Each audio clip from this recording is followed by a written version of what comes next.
Hello నమస్తే, నేను journalist YNR. దేశంలో ఈవీఎంలకు సంబంధించిన అంశంపైన చాలా పెద్ద చర్చ జరుగుతోంది. 2024 సార్వత్రిక ఎన్నికల తరువాత ఈవీఎంలో ఏదో జరిగింది లాంటి అనుమానాలు ఎన్నికల ఫలితాల తర్వాత చూస్తూ వస్తున్నాం. ఎన్నికల ఫలితాల తర్వాత దేశవ్యాప్తంగా ఇటువంటి చర్చ రావడానికి కారణం 140కి పైగా నియోజకవర్గాల్లో పోలైన ఓట్లకు కౌంట్ చేసిన ఓట్లకు మధ్య తేడా ఉంది అనేది ఎలక్షన్ కమిషన్ వెబ్సైట్లో కనపడుతున్న నంబర్స్ బట్టి చూస్తే అర్థమవుతుంది.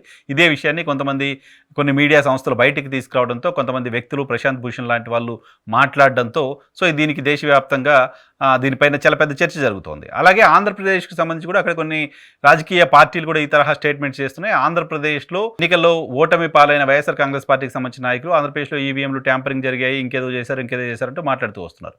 దేశవ్యాప్తంగా ఆ రకమైన చర్చ, రాష్ట్రంలో ఇక్కడ అధికారాన్ని కోల్పోయిన పార్టీ ఈ రకమైన చర్చ.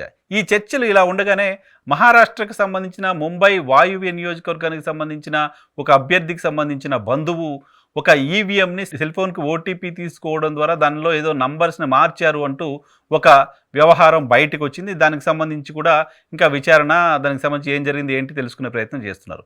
ఇవన్నీ ఇలా ఉండగా ఎలాన్ మస్క్ స్టేట్మెంట్ ఇచ్చారు. ఆయన ఇచ్చిన స్టేట్మెంట్ని బట్టి చూస్తే భారతదేశంలో ఈవీఎంలకు సంబంధించి జరుగుతున్న చర్చలో అగ్నికి ఆజ్యం పోసినట్లయింది. అది ఇంకా ఎక్కువ ఫ్లేరప్ అయిపోయి కాంగ్రెస్ పార్టీ దాన్ని అందుకుంది. దేశంలో ప్రధాన ప్రతిపక్ష పార్టీగా ఉన్న కాంగ్రెస్ పార్టీ ఈవీఎంలో ఒక బ్లాక్ బాక్స్ లాగా మారిపోయాయంటూ రాహుల్ గాంధీ గారు మాట్లాడారు. అఖిలేష్ యాదవ్ సమాజ్వాదీ పార్టీ నేత, ఆయన చెప్పారు బ్యాలెట్ల ద్వారానే మళ్ళీ ఎన్నికలు నిర్వహించాల్సిన అవసరం ఉంది అని. ఇంత పెద్ద ఎత్తున దీనికి సంబంధించిన చర్చ జరుగుతున్న నేపథ్యంలో ఆంధ్రప్రదేశ్కి సంబంధించిన సిగ్నిఫికెన్స్ దీనికి సంబంధించి ఉన్న నేపథ్యంలో ఆంధ్రప్రదేశ్ భారతీయ జనతా పార్టీ అధ్యక్షురాలు, మాజీ కేంద్ర మంత్రి, రాజమండ్రి ఎంపీ పురంధేశ్వరి గారు కొద్దిసేపటి క్రితం కొన్ని వ్యాఖ్యలు చేశారు. ఆమె వ్యాఖ్యలు ఖచ్చితంగా పొలిటికల్ వ్యాఖ్యలుగా చూడాల్సిన అవసరం లేదు, సహేతుకంగా అనిపించాయి. గతంలో ఈవీఎంల ట్యాంపరింగ్కి సంబంధించి రకరకాల ఆరోపణలు వచ్చినప్పటికీ అధికార పార్టీ వైపు నుంచి ఈ తరహా స్పందన రాలేదు. అటువంటి ఒక అనూహ్య స్పందన పురంధేశ్వరి గారి దగ్గర నుంచి వచ్చింది. ఆమె చెప్తున్నారు, ఎలాన్ మస్క్ ఇలా ఈవీఎంలు ట్యాంపర్ చేయడానికి సంబంధించిన అవకాశం ఉంది అని చెప్తున్నారు కాబట్టి ఆయన్ని పిలిచి ఎలక్షన్ కమిషన్ ఏ రకంగా ఈవీఎంలు ట్యాంపర్ చేయొచ్చో ఆయన్ని చేసి చూపించమని అడగాలి.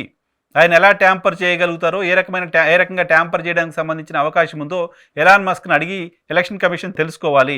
అదర్వైజ్ ఆయన ప్రూవ్ చేయలేకపోతే అప్పుడు ఆయన చేసింది రాంగ్ స్టేట్మెంట్గా ఉంటుంది. ఆయన ప్రూవ్ చేయగలిగితే ఇక్కడ జరిగాయా లేదా అనే దానిపైన విచారణ చేయొచ్చు. ఆయన్ని పిలిచి ఎలక్షన్ కమిషన్ అడగాలి. ఆయన్ని అవసరమైతే ఎలక్షన్ కమిషన్ టైం తీసుకొని ఇక్కడ ఏ రకంగా ఈవీఎంలో ట్యాంపర్ చేయొచ్చో ఆయన దగ్గర నుంచి సమాచారం తెలుసుకోవాలి అని చెప్పింది.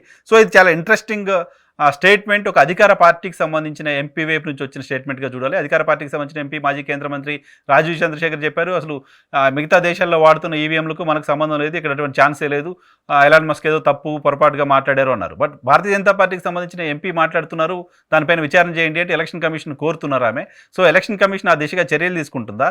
దేశవ్యాప్తంగా ఇంత చర్చ జరుగుతుంటే, ఈ స్థాయిలో గందరగోళం ఉంటే, ఈ స్థాయిలో రాజకీయ పార్టీలన్నీ కూడా మాట్లాడుతుంటే, మెజారిటీ రాజకీయ పార్టీలు మాట్లాడుతూ ఉంటే ఎలక్షన్ కమిషన్ మాత్రం ఇప్పటివరకు మౌన వ్రతాన్ని వీడట్లేదు.